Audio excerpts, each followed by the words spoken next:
Hello everybody, welcome to another LitRPG highlights video, game lit highlights video. This one for the Cradle series by Will White.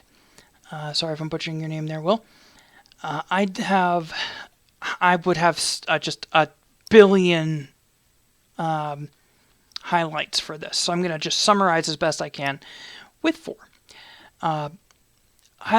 Three, actually. We're going to go with three. Three highlights. Highlight one is I legitimately was intimidated by this series to begin with. It was so long when I first stumbled on it, and it was covering cultivation and Eastern mythologies and fantasy, which I am totally unfamiliar with. But Will White did an amazing job of making this new fantasy genre accessible to Western readers. If you're curious about cultivation and LitRPG or game adjacent books, this is a great series to start with. It introduces you without info dumping you, because he's taken his time in these books to build up the mythology, to build up the information, and you basically are following a character who is an ignorant person in this world, and he slowly learns.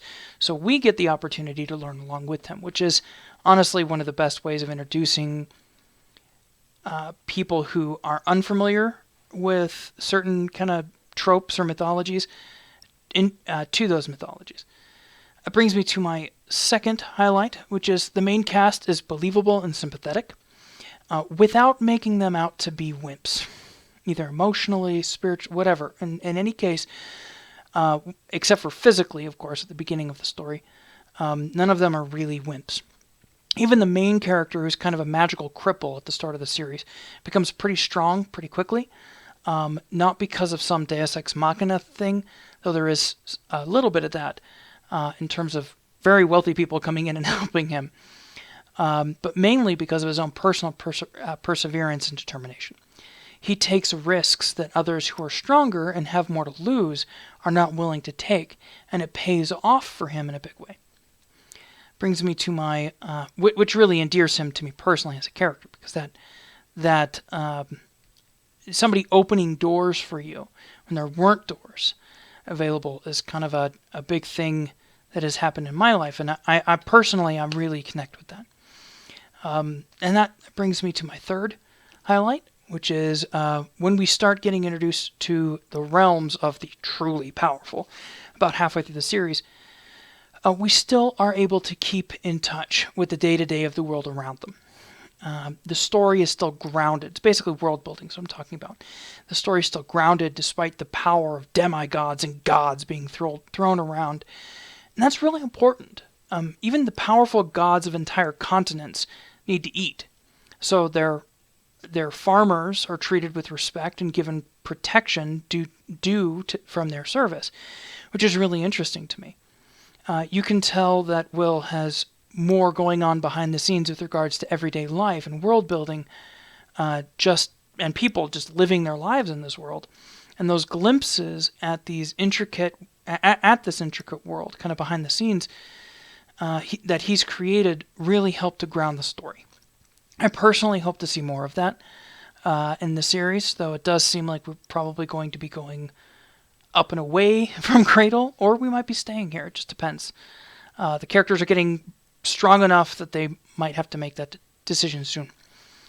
And as you get through the series, you'll figure out what I'm talking about. Which kind of brings me to my conclusion here. There's so much for me to cover with regards to this entire series. But if you like LitRPG adjacent stories and would like to try something fresh and new, or you're curious about kind of cultivation stories and wuxia stories, give Cradle a try. It was a great basic introduction to Eastern mythologies. It's very accessible. And the really nice thing is they're all included on Audible. So if you have an Audible subscription, you can just burn through them all because Will gets paid for every listen.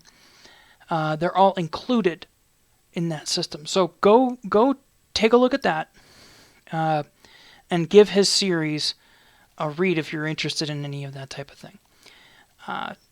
I can't recommend the series highly enough, and I know Will took a break in order to after he wrote the last book, because the last book was very big comparatively to the other stories he was writing in the series.